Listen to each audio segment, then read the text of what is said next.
If competent makes you a dime, then being charming makes you a dollar. There's always this TV show and movie trope that we're all familiar with. The rugged, rough veteran cop that is so bad at dealing with people, but he is so good at doing his job, so they keep him around. The genius doctor that doesn't play by the rules, spurns off any opinion that is vaguely opposed to himself, and stands up to any person regardless of how higher up they are to him.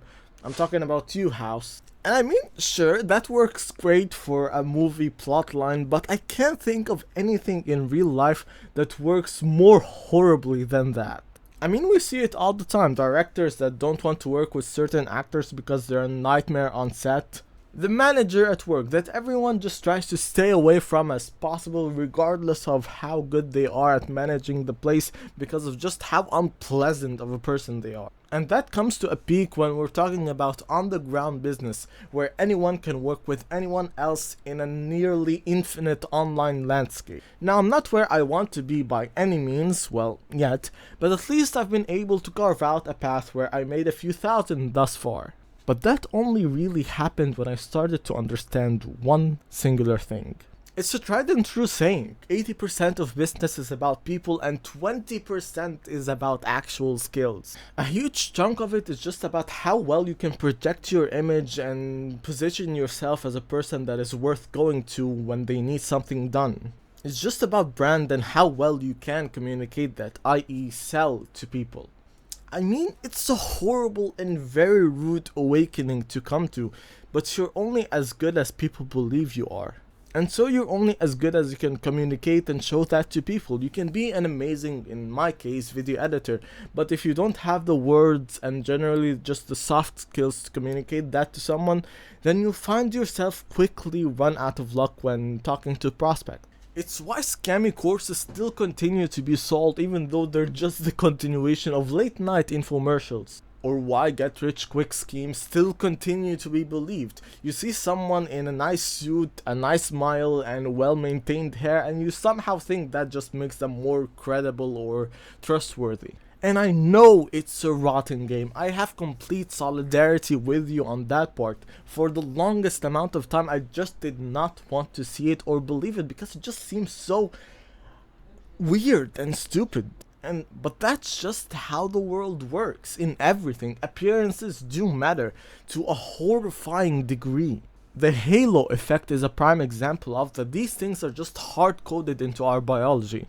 So what do we do now? Lose hope, shake our fists at the world and call it a worthless dump?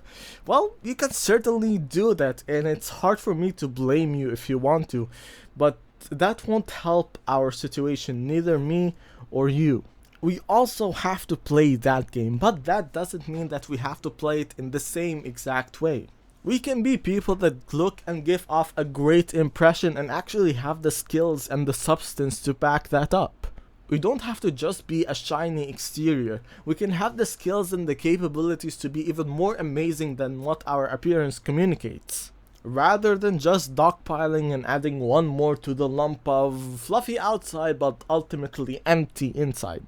So how do you do that? Well, it's just like any skills. You gather information, you test it out, you see the feedback, and then you find more information to fill the gap, and you keep going on and on in that endless lovely little loop.